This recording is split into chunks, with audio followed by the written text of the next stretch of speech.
Man, man, guys, y'all need to, yeah, like 10 of us.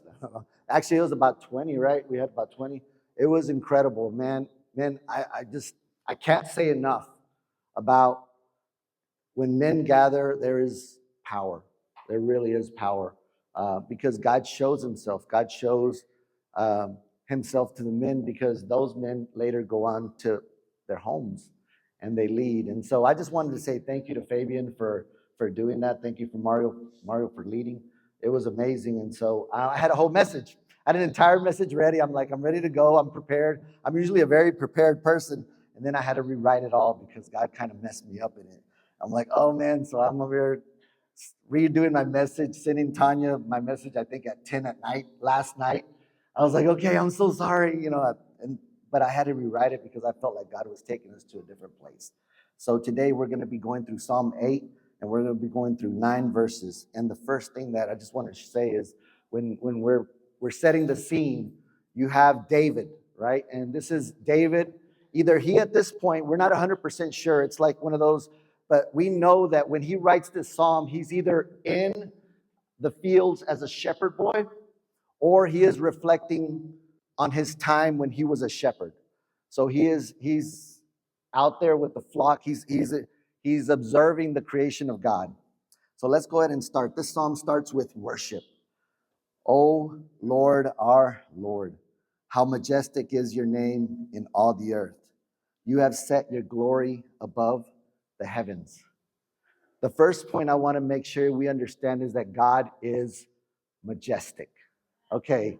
And for those, and like we've heard of church lingo, right? What is majestic? And so I don't want you to leave out of here like, oh yeah, God is majestic. That sounds really good. This is what majestic means.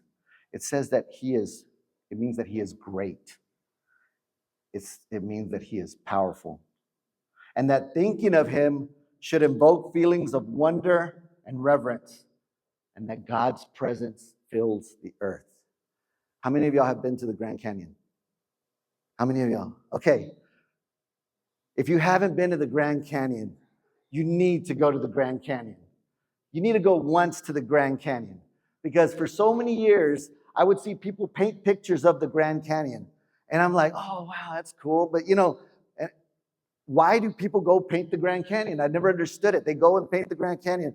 And I'm like, man, so one year we took a month vacation and we went through, we left and we went to the Grand Canyon, to California. We did it. I took an entire month. And I remember we were almost thinking like, well, should we go to the Grand Canyon? Should we go ahead and just skip it? Should we go ahead and go to California? And we're like, no, let's go to the Grand Canyon. I remember sitting there and I couldn't believe my eyes. Like I couldn't believe the depth and the size, the enormity of it. And then I thought, and this is not even close to the biggest thing that God has ever made. Like this is a speck. You know what I'm saying? And I remember just thinking like, God, you were so majestic because only the hand of a king can make this, right? So God is majestic. And I'm very, today is really exciting because the kids are going to be going to Campamento. We're going to have, how many kids are we having to Campamento? Like 24, 20, there's over 30 people going to Campamento, which it's youth camp. Yes. That's awesome. And thank you to the people that, I know that a lot of people gave and they gave so some kids could go and man, and that is a blessing. That is your blessing actually, that you are able to help send some kids to camp because that is a blessing for them. But man, it is a tenfold blessing for you. So today, in this part, I want to just I want to speak to the youth. And it says this, verse 2 says, out of the mouth of babies and infants, you have established strength because of your foes, to still the enemy and the avenger. Paraphrase. What this is saying is, he has taught children and youth to speak of his strength. Like God teaches youth and children to speak of his strength. A lot of times we want to be strong, right? And so this is like the total opposite of the Bible, because God shows his strength, right? God shows his strength through your weakness. How many of you all have walked in here feeling weak today? How many of you all fall? Yeah. You're in luck. Because a church is a hospital. Okay? You stepped into a hospital. Here's the cool part about it. Pretty much every person here has been a patient, right? So some people are now serving as the staff, you know? But pretty much all of us came here as a patient. We came in our weakness. Some of us came with our hope. Some of us came with just, some of us came forced, okay? I'll be honest, I came forced. I'm gonna go back into this. So the reason I came, people ask me, well, how did you come to church? Honestly, my story's a little bit funny because when I came to church, I didn't want to come to church. I had just gotten out of the military, and I literally had partied all night in Dallas. And I came in literally to have breakfast and go to bed. And my sisters were going to church. And I was like, oh man. And I showed up, shiny shirt and all, getting ready, getting ready to have some good Mexican breakfast. My mom made breakfast. She's so kind, right? And so I was making breakfast, and my sisters were like, no, Raymond, you should go back to church. You should come back to church. And I was the one that introduced our family to church, to actually to the faith, right? And so I left, and so anyways, you should come back. And I'm like, no, I did the whole thing, like the building will fall if I go. You don't want me there and all this. And they're like, just come. And some of y'all just came. You know what I'm saying? And I'm so glad I did, because that was the best thing that ever happened to me. And so the second time I pretended like they needed to invite me, but they really didn't. I wanted to come back. I was excited. And so, yes, I showed up my first day at church with my shiny club shirt, like Nightmare, like Night at the Roxbury, right? I used to have a lot of hair. I used to have the mid part, sideways. Man, I thought I was cool. But anyways, some of us come to church like that. We come because we don't want to be here, but we know there's something calling us to be here, right? There's something calling us, or we know that we're lacking something. So if you're here like that today, man, I am so glad you're here. I am so glad you're here. Verse 3 says, when I look at your heavens, the work of your fingers, the moon and the stars, which you have set in place. This is a two-part, right? Which you have set in place. So what it's saying is that God creates big things. You understand what that means? Here, I've got a video to show you something real quick. I want to show you this. God creates big things. Okay, so right here you have the earth, right? Okay, that's our earth. Okay, so what do you think this is right here? That's the sun, right? So the sun, you can fit 1.3 million earths in the sun. So that's the size of our earth compared to the sun, right? So yeah, God created that. Oh yeah, but check this out. God created something bigger. Okay? This is called Stevenson 218, right? This is Stevenson 218. And Stevenson 218, you can fit 1.3 million earths in the sun. You can put 10 billion suns in that sun. Does that make sense? And then we're like, oh man, God creates big things. He creates big things. There's our sun right there. There's our sun, right? Our big sun, right? So this is Stevenson 218, and you're like, man, that's amazing. God, you're amazing, right? You can kind of see a little bit of what David saw, right? When he was you're like, David must have been looking up at the stars, and he's like, oh God, our God, how majestic is your name, right? You fill the earth, right? He's just praising, he's worshiping. That's really cool. So God creates big things, but check this out. He creates big things, but here's where I think it gets really cool. Verse 4 says, what is man that you are mindful of him, and the son that you care for him? He creates big things, but guess what? He knows and cares about us. He knows and cares about us. I need to tell you a story. This is a really, really, man, it gives me like, it raises like the hair on my forearms when this happens, right? So when, as many of you know, and some of you don't, we went to Belize. We were missionaries in Belize for about 2.5 years. And one of the ministries that we used to participate in is called Matthew 25. Matthew 25, if you ever remember the verse, it says, what you have done unto the least of these, you have done to me. It's basically like when God is saying, when I was hungry, you gave me to eat. When I was thirsty, you gave me to drink. When I needed shelter, you were there. You put clothes on me when I needed, right? And so Matthew 25 Ministries was that ministry, right? And it was headed by this man. His name is Don Ralph. And if you've ever met a guy like Don Ralph, man, Don Ralph is, and you see me, my voice get a little excited when I talk about Don Ralph, man. Don Ralph is the salt of the earth. You know what the salt of the earth is? I mean, this is a guy that, man, when you're around him, you just feel like a better human being. You got that person in your life, like, man, you feel like a better human being when you're around him. Or you just want a little bit of what that, what Rick James said, the aura, whatever. It's yeah, you know the joke, right? But yeah, I mean, honestly, like that person, when you're around them, you just feel like, man, you're feeling good. You're like, wow, like what a beautiful person God has made in that person. Well, that's Don Ralph, right? And Don Ralph is about this tall right here, and he is Mayan, right? And he speaks Mayan, Spanish, and English.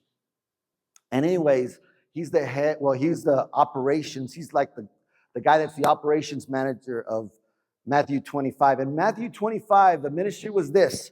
It was to bring shelter, bring dignity to women that have been battered and beaten and abused, and their families. And when they had nothing, what someone would do is someone would, this is how it would come together, right? It was a beautiful, beautiful way. So someone would donate land. They found a person, right, that needed this help. And then someone would donate land. I said, I'll give a piece of land, And it was always weird land. It's always in the way, because it was land that most people didn't, they had as extra land. And then someone from the community would be like, I'll donate 1 sack of cement. I'll donate 4 cinder blocks. I'll donate 3 2x4s. The community would come together. There wasn't much in a lot of these communities. And so some they gave what they could. I mean, and so they would gather all these things. And you know what's so cool about this? Waves of Faith was a big part of this. See, a lot of times when Waves of Faith would send money to Belize, so what happens is you gathered everything that you had, right? He would do the list, and he's like, okay, what are we going to need to build this little house with a kitchen, a bathroom, and just a place to sleep? Give this family or this lady and her children some dignity, right? And so when that would happen, right, the only thing that would be lacking would be like, what are the funds that are left over? And it was always like, well, we need $1,500 or $2,000.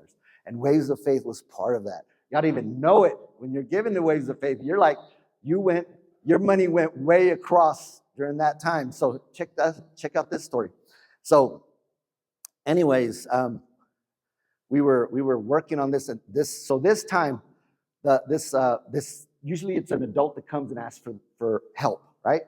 This little 13-year-old, really thin little girl comes and asks Don Ralph, hey, Don Ralph, we're needing a home. And, it was kind of caught, and it's like, okay. So he's like, so he listened to her story, right? This is a man that, here's the deal, like, as we're listening to this, right? God loves you and he cares for you. And he uses people to get that message to you, right? And so this little girl goes to Don Ralph and she says, Don Ralph, my mom, she's lost her mind. She's not well. She goes, I'm taking care of our family. I'm taking care of our family. I've got 2 little brothers. And so it's, and my dad was killed in the military. And so we are living under a mango tree with a tarp, right, behind my uncle's house. I know we don't qualify for what this program is for Matthew 25. Well, little did she know there was like there's a qualification, but it's just, hey, you just need to ask, right? And so to her, you got to fill out these forms, and it's like, but is there a way that y'all could build something for our family? And so anyways, so Don Ralph takes this to the board, right? And the board is like 4 people. And at the end of the day, and there's this whole vetting process. Is the land owned? Is the land, they're doing all this stuff, right? And so I remember I went to that meeting, and I was just I was helping with the building thing, right? I went to that meeting and I just sat there and I'm like, okay. And he's telling me this story of what this little girl, I'm just in tears. I'm like, wow, we're going to help her. And then somebody said, this doesn't, the land has not been vetted. What if the person decides to keep the house? It was a lot of these little like speed bumps, And I remember just seeing Don Ralph, just like his demeanor, just I've never seen him. He's always like a smile, and he's that guy that has that little extra bounce on his step everywhere, right? He walked out of there and he looks at me and he said, I know this doesn't fit how it's done, but we're gonna do it. And we're gonna start next week. I was like, he said, whether it gets approved or not, we're gonna go ahead and do it next week. Man, oh, okay. He said, are you in? I'm like, I'm in. I'm like, bro, I got you. I was the last person on the board. If they ever kicked me out, it wouldn't matter, right? But honestly, it was a bunch of people that were very, very caring, but they just didn't understand. They didn't understand, right? Because they weren't there. They didn't see the little girl go to him. I didn't either, but the way he told it to me is like, I didn't need to, right? Well, anyways, we start the project. And we actually had a member at that time of Waves of Faith show up to visit us. And she helped with the project. Man, the walls, the foundation went up, the walls went up. And at that time, I can't remember, but I think we actually were coming to the U.S. at that time. So we finished the house. We were just there. Like the next day, they were going to give the children, really, because the home. We weren't there for the presentation. Don Ralph sends me a text. He said, you won't believe what happened. I'm like, what? He said, you remember that they were sleeping it was a suburban seat that they broke in half to make it like, so they could have a bed, right? And so they broke that, and that's where the kids slept. And they had it, kind of on some crates. They had it kind of a little bit sitting off of the floor. He said, do you remember the thing that they were sleeping on, right? And I said, yeah. He said, well, we were moving them into the house, and he sends me this picture. I just like, whoa. And he said, guess what was under that thing? He said it's about a 15-foot boa was under their, where they slept.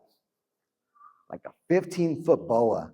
And we were thinking, I was like, was it 12 or 18 or 15? And I think I was like, I think it was 15. The thickness of a tire, And so they didn't know it. These kids were sleeping on top of a ginormous snake that was in there, right? But here's what I want to share with you. God knows you and he cares about you. How does he know that? Because he even cares about your situation. You understand? Because God knew the situation that was going to happen if someone didn't step in. And the way he did it, he communicated that to Don Ralph and he said, move, right? Move. And because Don Ralph listened to the Lord, he was able to exercise the Lord's will over that family. Y'all understand that?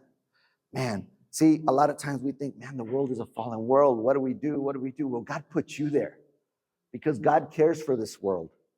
But he cares for this world, and he's going to use your hands and feet to care for this world.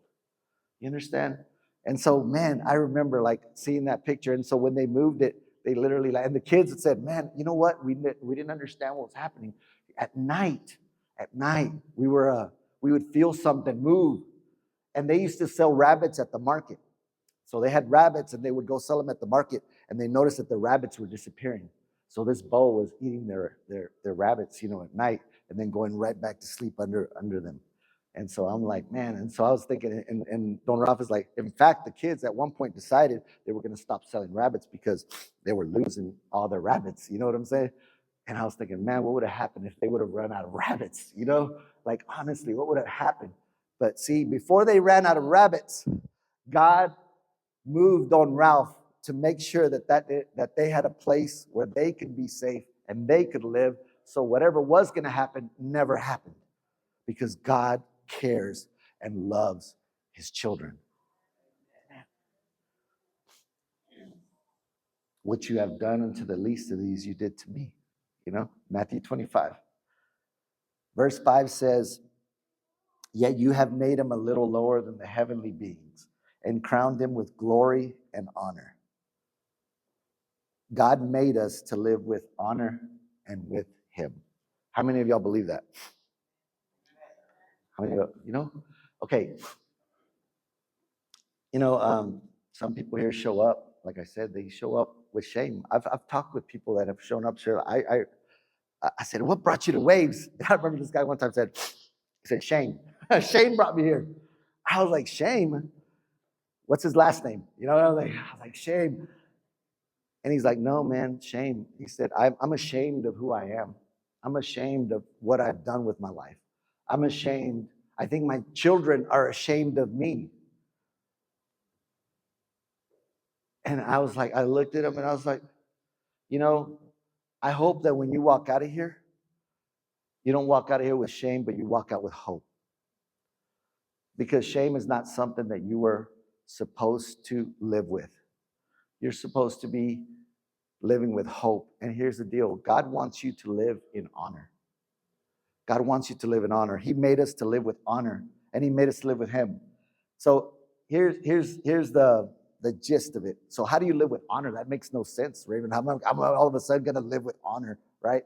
How do I live with honor? Well, here's the deal. When you submit your life to the Lord, his honor becomes your inheritance. Do you understand that? His honor becomes your inheritance. That's why you're able to live in honor. It's not that you have this whole honor in you, is that when you submit your life to the Lord, his honor is your inheritance. It is what is bestowed on you. It is what drops down from his overflow. You have honor that you can now live with. When we did this, well, I call it a retreat. We were at the church, right? But Pastor Mario said, what is the thing that brings you the closest to God?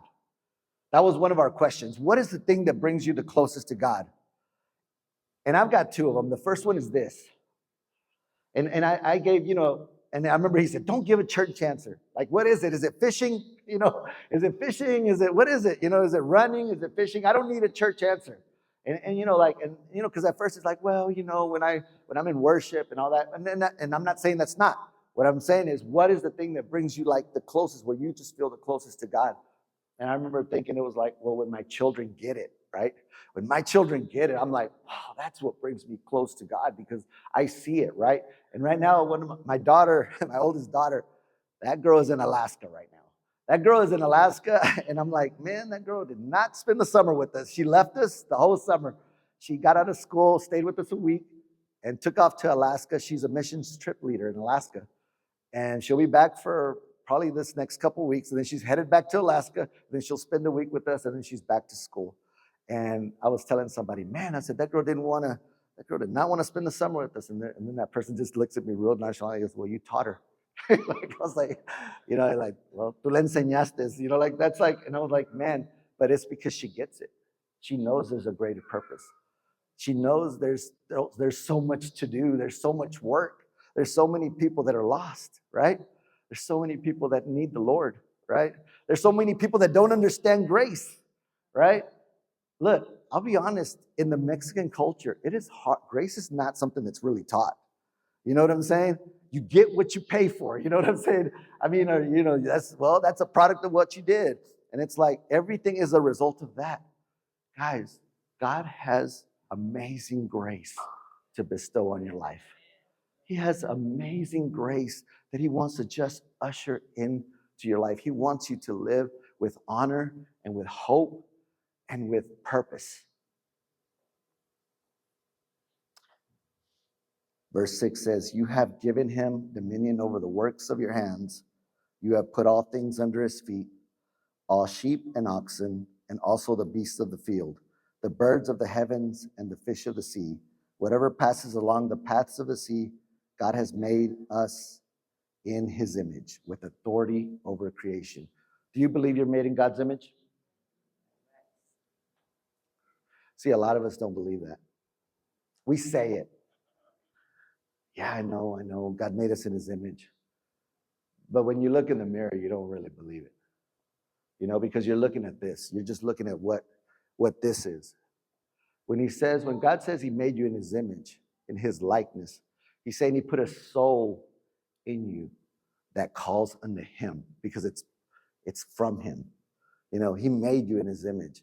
So that's what happens is we have this image within us that calls to the Lord.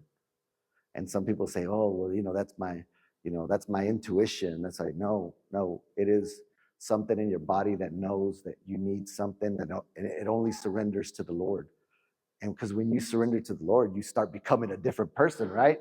I mean, right? Like a way different person. And that happens to a lot of people. I literally had a lady walk into church at the old old church, 2 locations ago. And I remember we went to school together. We were in school. And I remember I was greeting people. I was like, hey, everybody, like I was just being myself, right? And so I was and then she goes, her name was Dina, and she walks up to me. She's like, Raymond. She goes, remember we're in school? Hey, Dina, of course. I gave her a hug, and it's like, how you been? We've known each other since 3rd grade, and and she goes, man, I can't believe you go to church here. And I said, what? I was like, I know it's a warehouse. This is when it was in a warehouse. I know it's a warehouse, but it's still a church, right? And she's like, no. She goes, you were really mean in school. Man, bro, like, she knocked my feet up from under it. And you know what? And I said, man, she goes, I can't believe who you are now. And I was like, man, and I remember apologizing, and I felt like horrible, and I don't know what I did. She never really clarified, right? But for this person to become this person, it's only because of the Lord. It's not because of myself, right? Verse 9 says, oh Lord, it closes back up with worship, right? Oh Lord, how majestic is your name in all the earth. Okay, here's the second part of what brings me closer to God, Pastor Mario, in case I need to go ahead and finish that answer. What brings me closer to God is when I see someone get it, right?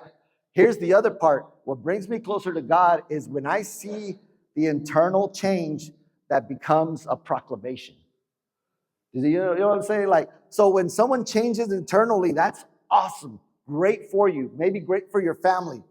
But when someone changes internally and now begins proclaiming the Lord to their friends, to their coworkers, and starts living that person that says, man, that's a person I can count on. That's a person that loves the Lord. That's a person that gives of themselves, right? When change becomes proclamation, that's when I feel close to the Lord, because I see people take off. Like I see it, and I see their purpose, right? And I was just sharing because Mario, many years when this is many, many moons ago, when he was the assistant youth leader, I saw that. I was like, this guy has purpose. This guy is called to greater things. I even told him, I said, dude, one day you're going to be my pastor. And he looked at me like, I thought it was crazy, right? But no, I was like, because when change becomes purpose, it becomes part of God's majestic plan for you. You know what I'm saying? So he's going to do something that you can't do inherently, because out of the mouth of infants and babies, he silences the strong. You know what I'm saying? So he takes the person that you least expect is going to be the leader of the church and exalts him to the head of the church. Why? Because he loves the Lord. Because he loves the Lord. Because he knows how to submit to the Lord. Not because he's perfect, not because he's got a doctoral degree, but because he loves the Lord. And so at your work, wherever you do it as you do unto the Lord. You know what I'm saying? If you are the guy that puts down cement, do as you do unto the Lord. You know what I'm saying? Let that completely be who you are, your identity. Let your change become a proclamation, right? I was in the Navy, right? And there's this thing called, I remember when I first got into the Navy, so you have your ranking, then you have your ribbons, then you have this thing called pins. Pins are different.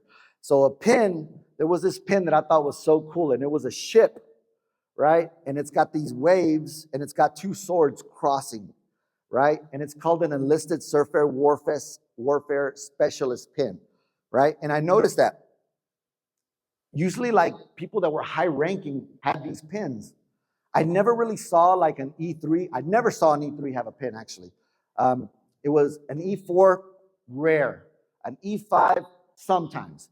E6, you started seeing these pins show up, and I'm like, hey, I remember asking, how do you get one of those pins? They're like, oh man, okay, how do you get one of these pins? Okay, here's what you got to do.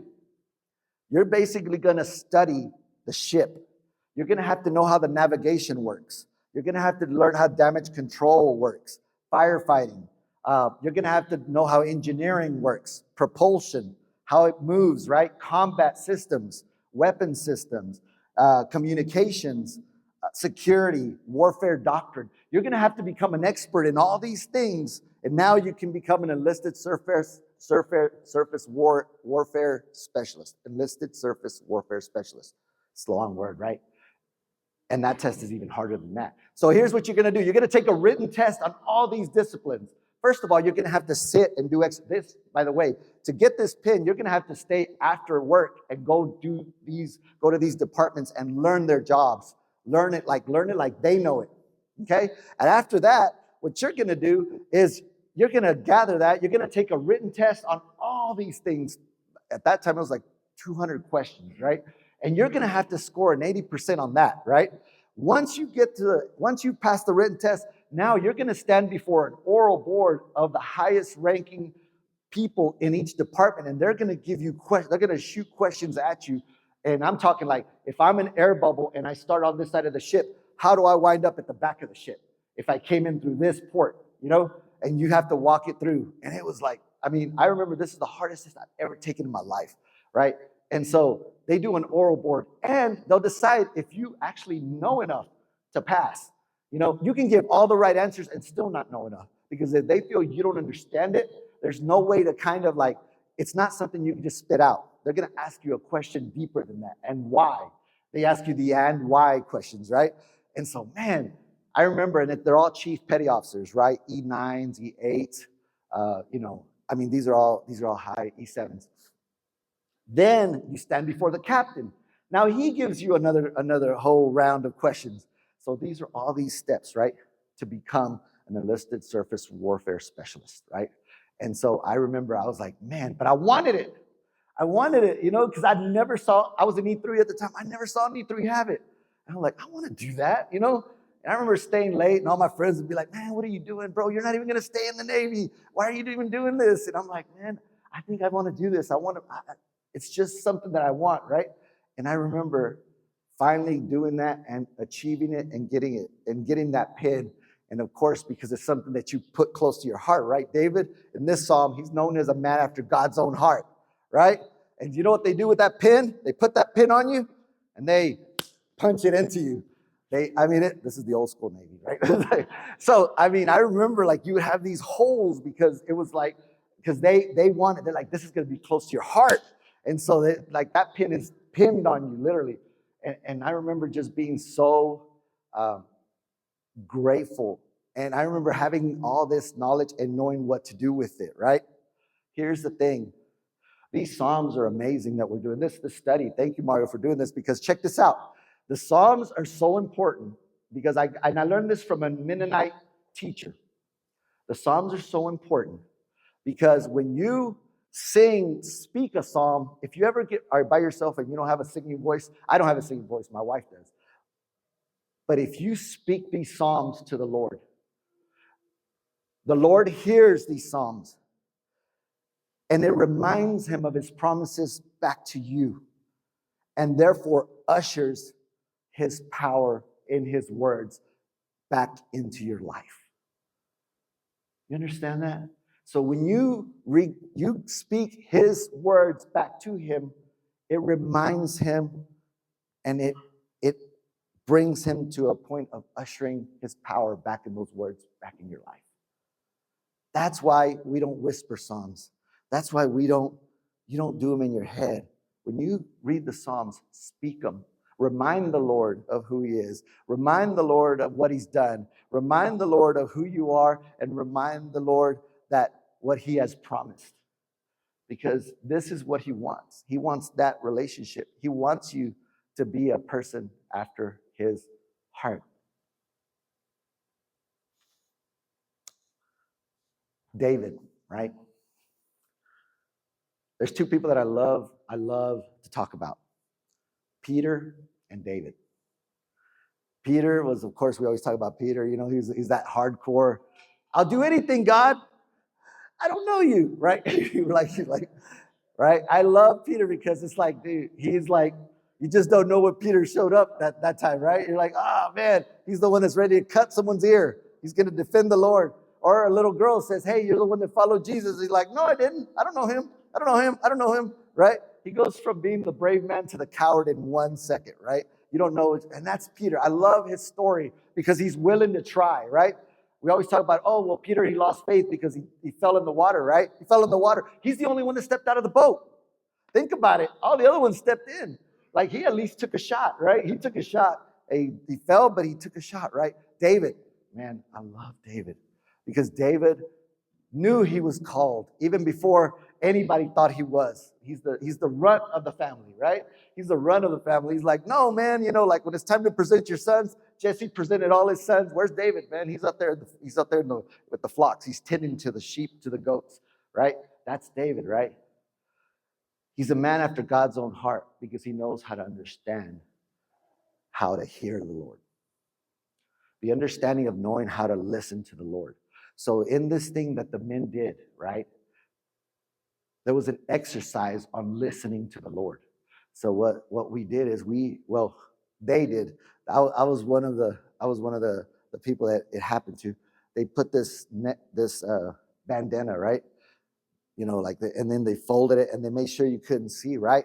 And here's what, you know, Pastor Mario and Fabian, they did. They said, okay, check this out. I want you to stand up. And you would stand up. You don't know where you're at, right? You're standing up. He said, I want you to follow my voice.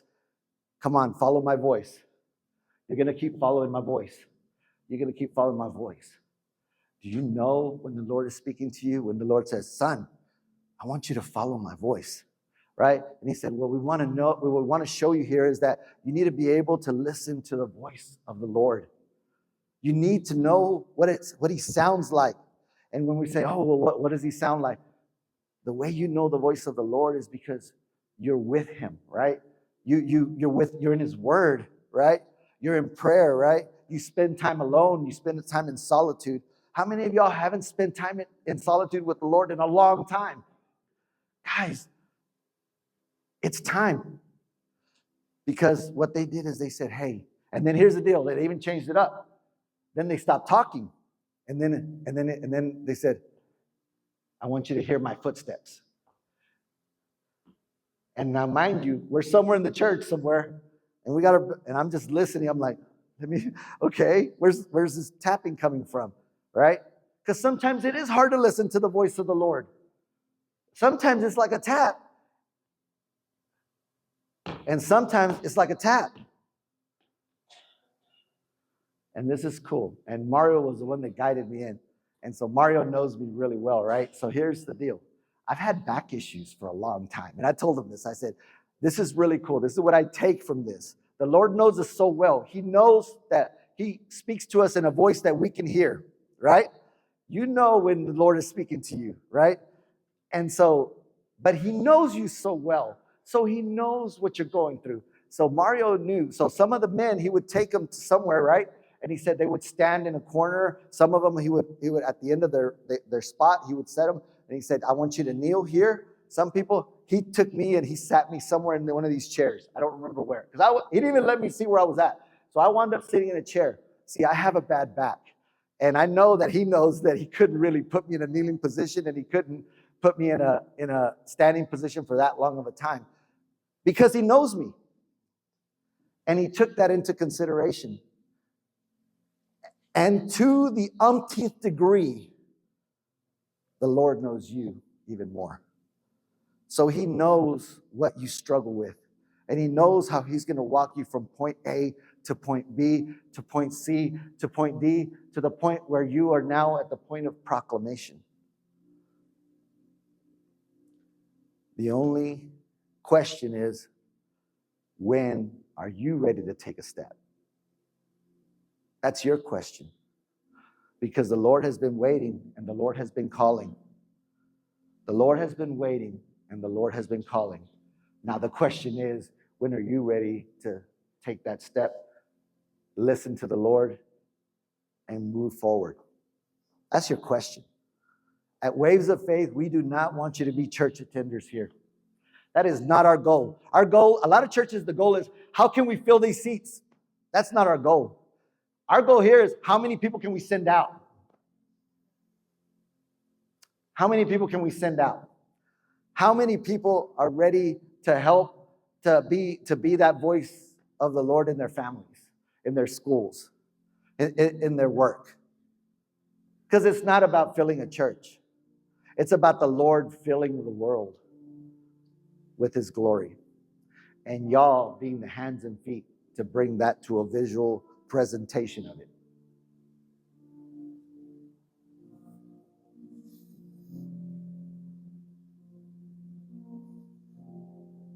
Oh